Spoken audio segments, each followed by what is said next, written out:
लग्नाची पेढी या मालिकेच्या आजच्या भागामध्ये आपण पाहणार आहोत. राघव आणि सिंधू त्यांच्या बेडरूममध्ये बसलेले आहेत. सिंधू थोडीशी नाराज झालेली आहे, कारण तिला सावीशी बोलायचं आहे. सावीबरोबर बसायचं आहे, तिच्याबरोबर बसून तिची सेवा करायची आहे. पण कोणीही तिला तिच्या रूममध्ये सुद्धा जाऊ देत नाहीये. राघवला देखील ही गोष्ट खूपच चुकीची आणि वाईट वाटते. राघव सिंधूला समजावून सांगण्याचा प्रयत्न करतोय. सध्याचे दिवस हे खराब आहेत आणि आता तुला लगेच तिच्याकडे जाता येणार नाही आणि त्याच गोष्टीचं तिला वाईट वाटतंय. ती म्हणतेय, "सावीला आत्ता माझी गरज आहे. इतके दिवस झालं सावी माझ्यापासून दूर होती. तेव्हाची गोष्ट वेगळी होती, पण आता सावी माझ्यासमोर आहे. सावीला मी नीटसुद्धा करू शकते कारण मी डॉक्टर आहे. पण कोणीही मला सावीच्या जवळसुद्धा जाऊ देत नाही. काल मी सावीच्या जवळ गेले होते, तर मला आईंनी सांगितलं की तिच्याजवळ अजिबात जायचं नाही." राघव म्हणतो, "मी तुला पर्याय तर सांगितला आहे ना. तू तिला बघू तरी शकते. मी कॅमेरा तिथे लावून ठेवलेला आहे आणि मोबाईलमध्ये त्याची सोय केलेली आहे. तुला जेव्हा वाटेल की सावीला बघायचं, तेव्हा तू सावीला बघू तरी शकते ना." सिंधू म्हणते की फक्त बघून काही उपयोग नाहीये. मला तिला स्पर्श करायचा आहे. मला तिच्या केसावरून हात फिरवायचा आहे. मला तिला जवळ घ्यायचं आहे. मला तिला बरं करायचं आहे.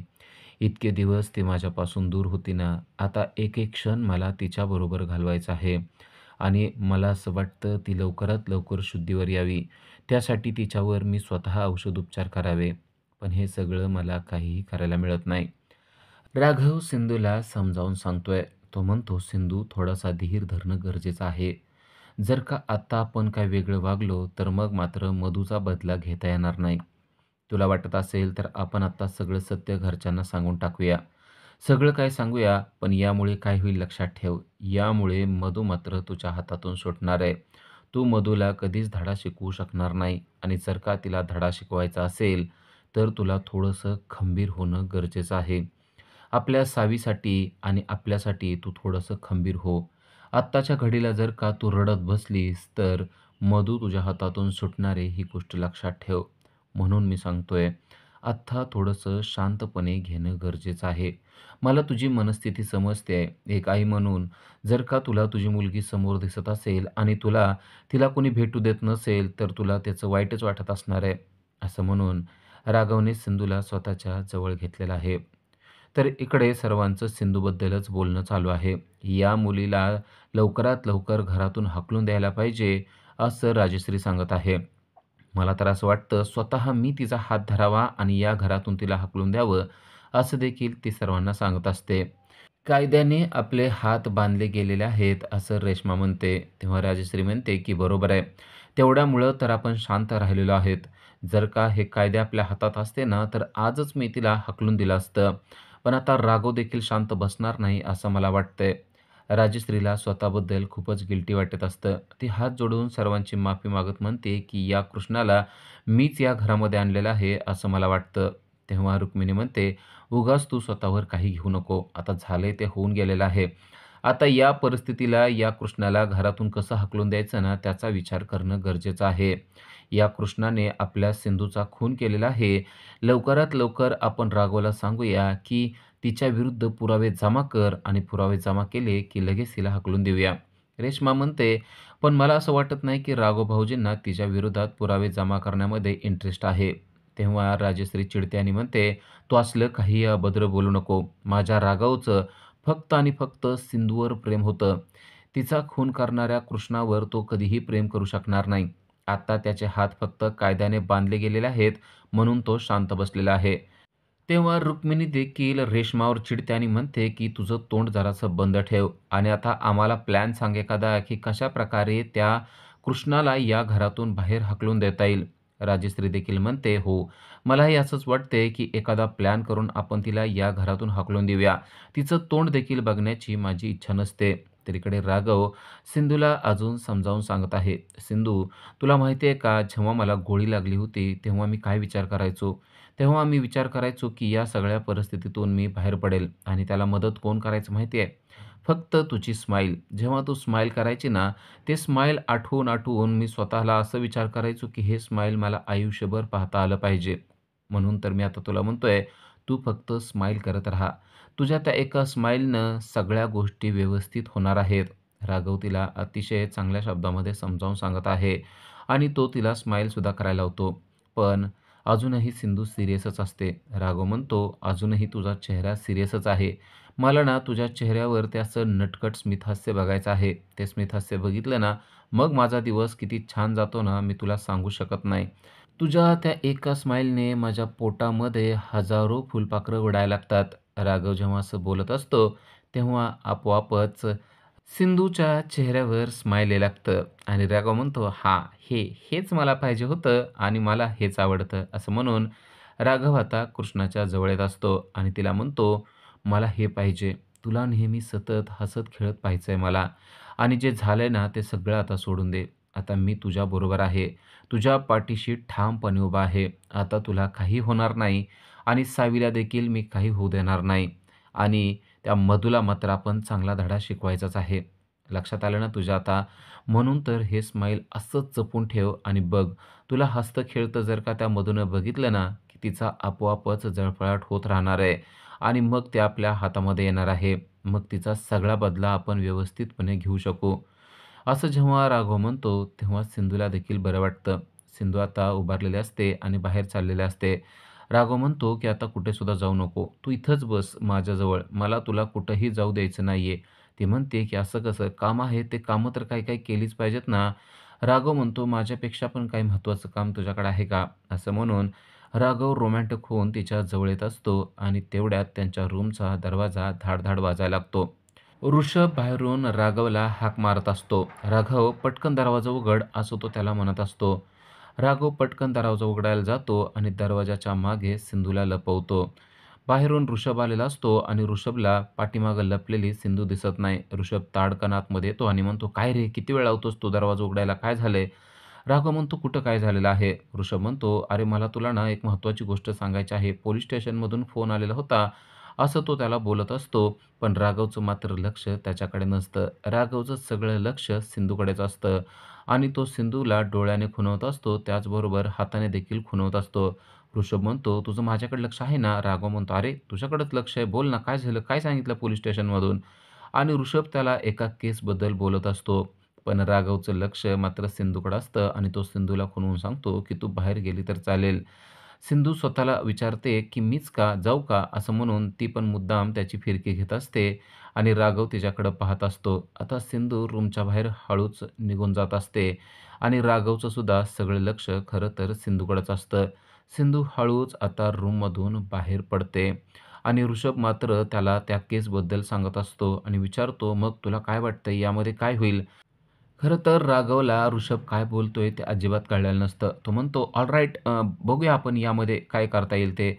ऋषभ म्हणतो, "अरे काय करता येईल काय? मी तुला विचारतोय यामध्ये काय होईल ते." राघव म्हणतो, "मला ना ही केस नीट समजलेली नाहीये. मला असं वाटतंय तू अजून एकदा जरा नीट व्यवस्थित समजावून सांगितलं ना तर मला हे लक्षात येईल." ऋषभ म्हणतो, "ठीक आहे." मी परत एकदा सांगतो आणि ऋषभ त्याला सांगायला सुरुवात करतो. तर इकडे ऋतुजा सर्वजण बसलेले आहेत, तिकडं आलेले आहे आणि तिने सर्वांवर एक बॉम्ब टाकलेला आहे. तो म्हणजे ती कृष्णा आत्ता किचनमध्ये गेलेली आहे. हे ऐकल्यावर सर्वांना मोठा धक्काच बसलाय. सर्वजण म्हणतात, "आपल्या किचनमध्ये तिनं जाण्याचं काय कारण आहे?" आणि सर्वजण ताडकन उठलेले आहेत.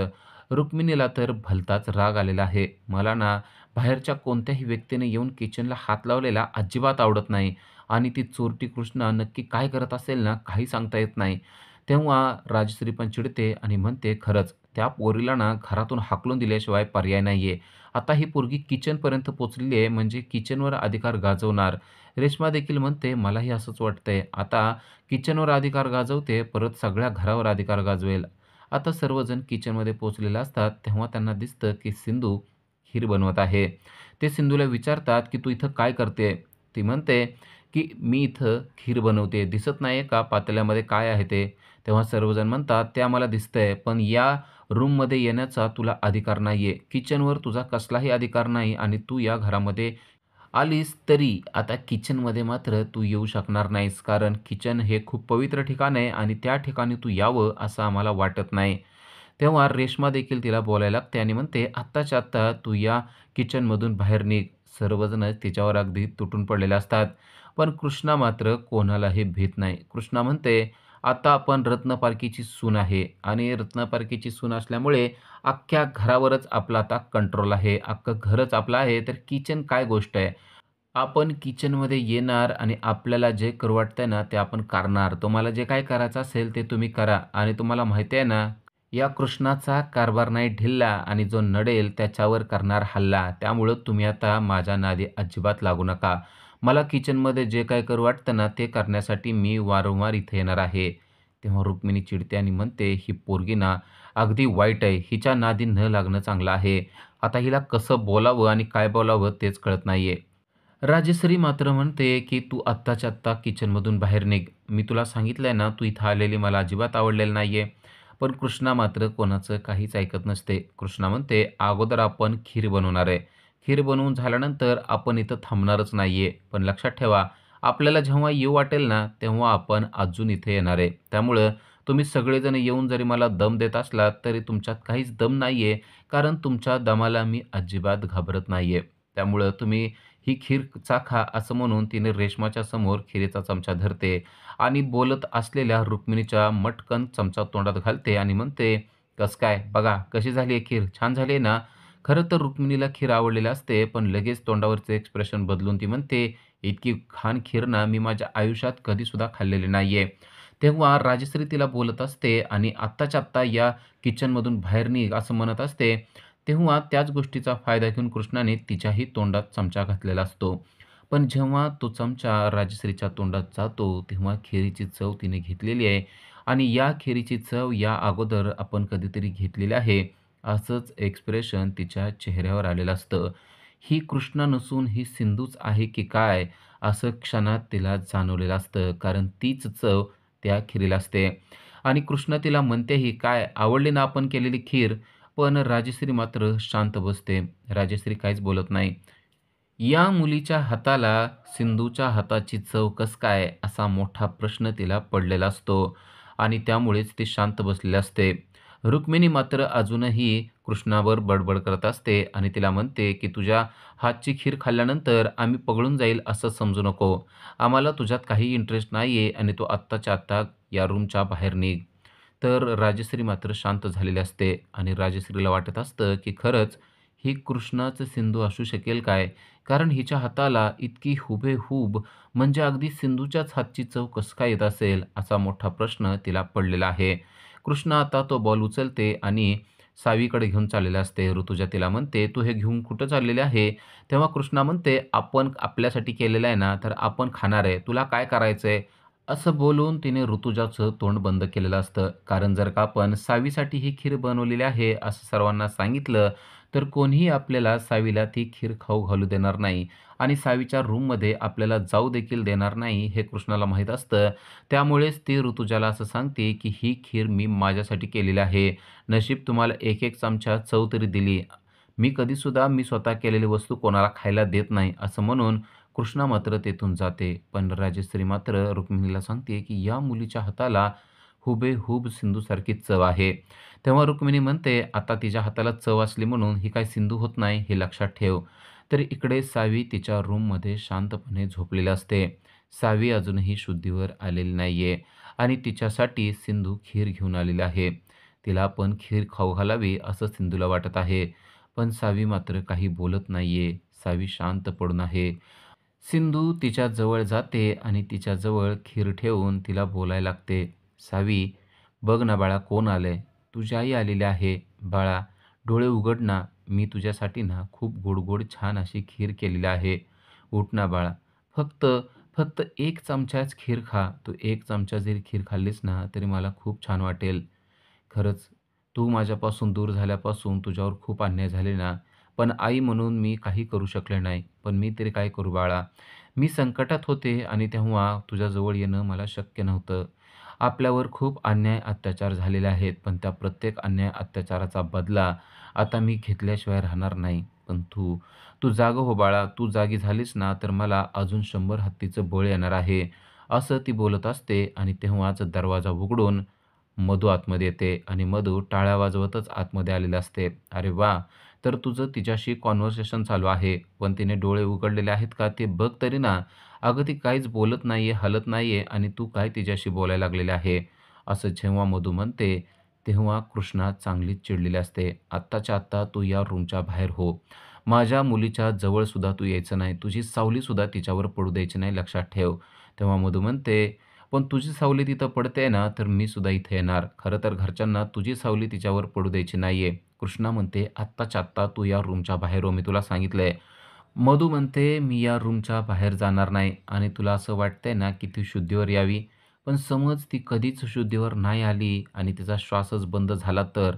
असं म्हणल्यानंतर मात्र सिंधू चिडते आणि मधूचा गळा दाबून म्हणते, की "तुझा श्वास मी कायमचा बंद करून टाकेल. तू जर का माझ्या मुलीविषयी अभद्र आणि काही वाईट बोललीस ना, तर लक्षात ठेव, मी तिची आई आहे आणि मी काय करू शकते ना, हे आता बोलणार नाही, तर करून दाखवणार आहे. कारण मी अन्याय सहन करणारी सिंधू नाहीये. सिंधूची आता कृष्णा झालेली आहे आणि तिच्या अंगामध्ये डबल ताकद आलेली आहे." असं म्हणून ती तिला खुर्चीवर बसवते आणि तिला बांधून टाकते आणि म्हणते, "तुला खूप हौस आहे ना गं गुपचूप ऐकण्याची आणि तुला खूप आवड आहे ना त्या गोष्टीची, तर आता ऐक." असं म्हणून तिला तिने खुर्चीवर बांधून टाकलेलं आहे आणि दरवाजा बंद करून टाकलेला आहे. त्याचबरोबर मधूच्या जवळ जाऊन तिच्या जवळ असलेला एक हेडफोन तिच्या कानाला लावलेला आहे आणि आता हेडफोनचा आवाज फुल करून अगदी कर्णकर्कश असं कानात वाजावं, असं करून हात-पाय बांधलेल्या मधूला तिने गाणे ऐकायला लावले आहेत आणि आता मधू त्या आवाजाने अगदी इरिटेट झालेली आहे. मधूला आता सिंधू काय बोलते ते अजिबात ऐकू येत नाहीये. सिंधू आता सावीच्या जवळ गेलेली आहे आणि तिच्याशी बोलत आहे. उद्याच्या भागामध्ये आपण पाहणार आहोत, की मधूने कसाबसा हात सोडवलेला आहे आणि ती दरवाजातून पळून जाण्याचा प्रयत्न करत असते. तेव्हा सिंधू तिच्या पायात पाय घालते आणि तिला खाली पाडते आणि म्हणते, की "असंच होणार आहे. जेव्हा तू माझ्या आड येणार आहेस ना, तेव्हा तू अशी तोंडावर पडणार आहेस. म्हणून तू माझ्या अजिबात नादी लागू नकोस. तुला तोंडावर पाडायला मला काही जास्त वेळ लागणार नाहीये." असं म्हणून सिंधूने मधूला चांगलाच दम दिलेला आहे. अशाच अपडेटसाठी आजच आमच्या चॅनलला सबस्क्राईब करा. Thank you.